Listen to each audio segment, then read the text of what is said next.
Good morning to all of Good morning. Ravi Parekh जी और सभी अभिकर्तागण। आपको शायद मेरा इंट्रोडक्शन नहीं मालूम है। यादव जी, पांडे जी ये तो है, हमारे फ्रेंड है, और सामंत मैडम LIC से हम सब जुड़े हैं, सभी जानते हैं आपको। लेकिन फिर भी मैं बताना चाहूँगा कि मैं कॉलेज में प्रोफेसर हूँ, पालघर के सोनोपंत दांडेकर कॉलेज में। और आपसे एक बात शेयर करना चाहूँगा कि लास्ट ईयर बराबर 25 अगस्त को कोरोना टेस्ट हुई और कोरोना टेस्ट में हम दोनों पॉजिटिव आए। 27 को हमको एडमिट होना पड़ा था। एक बहुत बड़ा मतलब डर लगने लगा था कि अभी क्या होगा करके, और ये स्वाभाविक है सभी लोगों को, क्योंकि कोरोना की सब परिस्थिति जानते थे और सब माहौल हम देख रहे थे कि कोरोना के कारण क्या हालत है लोगों की। कोरोना एक ज़बरदस्त बीमारी है और पिछले लगभग 100 साल में ऐसी महामारी नहीं आई है, और इस तरह का तकलीफ अपने हिंदुस्तानियों ने झेला नहीं है। तो सभी को अपने को मालूम है कि किस तरह की ये आपदा आई थी। तो डर तो बहुत था मन में कि अब आगे क्या होगा, लेकिन डॉक्टरों की सलाह से हमारे जवाई डॉक्टर है, उन्होंने बताया कि आप तुरंत एडमिट हो जाओ। 27 को हमारा रिपोर्ट आया पॉजिटिव का। मिसेस और मैं दोनों एडमिट हो गए हॉस्पिटल में। तो हम देखते थे कि कई लोग बेचारे बहुत परेशान थे। सबसे बड़ी बात यह है कि यहाँ पे अगर आपकी मेडिक्लेम पॉलिसी नहीं होंगी तो उनकी हालत बहुत ज़्यादा ख़राब थी। मेडिक्लेम पॉलिसी अपने को लगता है कि वह क्यों लेना है। बहुत लोग सोचते हैं कि मेडिक्लेम पॉलिसी से अपने को अननेसरी एक अपना पैसा जा रहा है, लेकिन मैं इतना अच्छा स्वस्थ खुद को समझता था पहले भी, लेकिन ये अचानक सब कोरोना जैसी परिस्थिति आ गई थी। तो कोरोना ये तो मतलब आजकल अपन देख ही रहे कि कितने लोग तकलीफ हो रही है, लेकिन इस जैसी और भी कोई बीमारी हो सकती है, क्योंकि बीमारी आना ये अपने हाथ में नहीं है। तो उस वक्त कोरोना काल में मैं देखा कि कई लोग, मेरे कुछ कलीग भी एडमिट हुए थे, उनको काफ़ी खर्चा आया था, लेकिन उस खर्चे पूरा करने के लिए उनको अपना सेविंग्स के ऊपर, जो अपना खुद का सेविंग है, वो खर्चा करना पड़ रहा था बहुत। और कुछ लोग सोच रहे थे कि मैं क्यों न नज़दीक के कोई भी छोटे मोटे अस्पताल में जाऊं। तो इस तरह का उन्होंने डिसीजन इसलिए ले रहे थे क्योंकि उनके पास मेडिक्लेम पॉलिसी नहीं थी, और जिनके पास मेडिक्लेम पॉलिसी रहती है वो ज़्यादा सोचते नहीं है। आजकल आप सभी को जानकारी होगी कि कम से कम 5 लाख तक कोरोना का पेशेंट को खर्चा आता ही है। रेमडेसिविर इंजेक्शन और बाकी ऑक्सीजन का सप्लाई, ये वो सब इतना खर्चे है अगर अपन अच्छे हॉस्पिटल में जाते हैं तो। और नज़दीक के छोटे मोटे हॉस्पिटल में जाते हैं तो कम से कम 1.5 से 2 लाख 3 लाख तो कहीं नहीं गए आपको 8, 10, 15 दिन के लिए।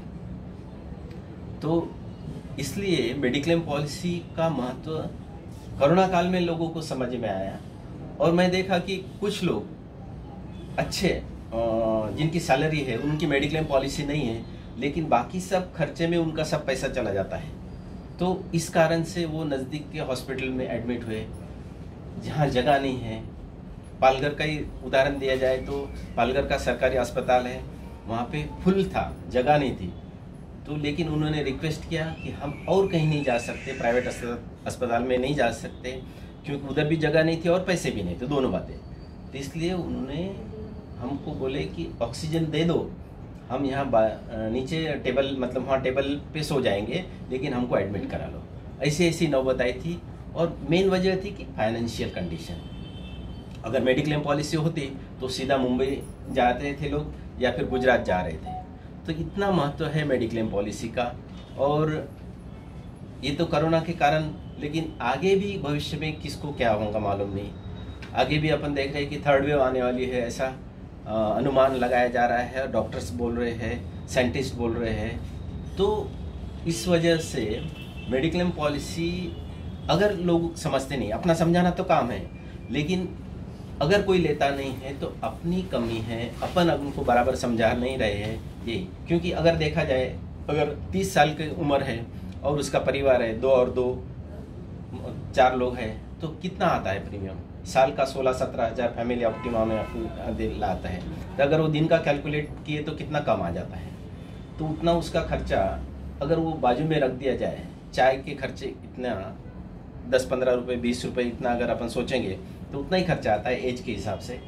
तो अगर वो बाजू में रखता है तो उसको निश्चित तौर से एक सिक्योरिटी आ जाती है और वो शांति से कोई भी ऐसा प्रॉब्लम आता है तो वो फेस कर सकता है।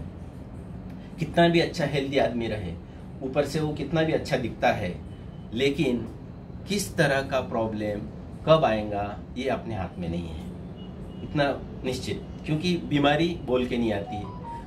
तो इसके लिए अपने को हेल्थ इंश्योरेंस ज़रूरी है और अपना समझाना बहुत ज़रूरी है लोगों को। और अगर अपन समझाएंगे नहीं तो ये अपनी कमी है। और एक मैं आपको एग्जांपल बताता हूँ कि अच्छे बड़े खासे एक हमारे मतलब पहचान वाली, उनका काफ़ी अच्छा बड़ा बिजनेस, उन्होंने मेडिक्लेम पॉलिसी नहीं ली। मेडिक्लेम पॉलिसी नहीं लिए, कई बार मैं अप्रोच हुआ था उनको, उनका प्रॉपर्टी है, काफ़ी प्रॉपर्टी है, और सब होने के बावजूद भी एडमिट करना पड़ा उनको। लगभग 15 से 20 दिन लगभग एडमिट हुए हो, लेकिन प्राइवेट हॉस्पिटल में खर्चे ज़्यादा होने से वो रिकवर मतलब झेल नहीं पा रहे थे, क्योंकि लिक्विडिटी नहीं, प्रॉपर्टी है तुम्हारे पास, लेकिन तुरंत लिक्विडिटी नहीं होने से, पैसा नहीं होने से वो वहाँ से निकलना चाह रहे थे। घर के लोग परेशान थे कि बहुत ज़्यादा खर्चे हैं। तो फिर दूसरे जगह शिफ्ट हुए, किया गया उनको गवर्नमेंट हॉस्पिटल में, लेकिन बच नहीं पाए बेचारे। ये एग्जाम्पल है, मेरे जानकारी के ही है। तो लगभग उनको 25 दिन लगभग टोटल उनको लगा, लेकिन रिकवर नहीं हो पाए। अगर उनके पास मेडिक्लेम पॉलिसी होती तो वो तुरंत डिसीजन लेते थे और अच्छा हॉस्पिटल में जाते थे, क्योंकि अपने पास बहुत पैसा है, मतलब प्रॉपर्टी है, तो वो कुछ काम में नहीं आता। ऐसे आपके पास मेडिक्लेम पॉलिसी है तो उसका फ़ायदा ये रहता है कि कैशलेस अपने को मालूम है, सिर्फ अपना कार्ड दिखा दो या पॉलिसी दिखा दो, एडमिट हो जाओ, पूरा वहाँ का कारोबार जो है हॉस्पिटल देखता है, हॉस्पिटल मैनेज करता है, और हॉस्पिटल को ही इंश्योरेंस कंपनी पेश देती है, स्टार हेल्थ अपनी देती है इंश्योरेंस, मतलब हॉस्पिटल को ही पूरा इंश्योरेंस का पैसा लगभग। तो इस तरह से अपने को लोगों के पास ज़्यादा से ज़्यादा अप्रोच होना बहुत ज़रूरी है, लोगों को समझाना बहुत ज़रूरी है। अगर अपन ये नहीं करते हैं तो ये अपना फॉल्ट है, क्योंकि अपने ही लोग हैं, और अगर अपन उनको अच्छे से नहीं बता पाएंगे, इसका महत्व नहीं बता पाएंगे, कहाँ नहीं खर्चे होते, खर्चे तो अपने चालू ही रहते हैं। अगर उनको आप बताएंगे कि भाई आपका ये पैसा जो भी है साल का आप 20,000 तक भर रहे हैं, आप ये पैसा अगर आप सेव नहीं कर पाते हैं, आप हर साल डोनेशन तो कहीं ना कहीं देते हैं, ये समझो कि आप ये डोनेशन दे रहे हैं। डोनेशन आप बोलेंगे कि कैसा? अगर इंश्योरेंस कंपनी जो है, स्टार हेल्थ जो है, ये जो खर्चा देती है पेशेंट को, तो ये अपने ही पैसे में से देती है, तो आप किसी को मदद कर रहे हैं। तो इस तरह का अगर उनको आप कॉन्सेप्ट समझाए, अगर आप पुण्य कमा रहे हैं, अगर पॉलिसी अगर निकाल रहे हैं मेडिक्लेम की, तो आप अपने लिए पुण्य कमा रहे हैं, क्योंकि आप दूसरे की मदद कर रहे हैं। आपको कुछ ना हो, आपकी हेल्थ अच्छी रहे, यही अपन शुभकामनाएं देना चाहिए। तो इस तरह से मेडिक्लेम का अगर अपन बेनिफिट समझाते हैं तो निश्चित तौर से लोग आजकल खुद होके पूछते हैं, लेकिन फिर भी अपन उनको समझाना जरूरी है। जो नहीं समझते हैं उनको अपना एक कर्तव्य है। तो ये तो मेरी मतलब पर्सनली रिक्वेस्ट है सबसे कि भाई मेडिक्लेम पॉलिसी क्यों ज़रूरी है, इतना ही मुझे कहना था। पारेख जी ने मुझे मौका दिया बोलने का, धन्यवाद।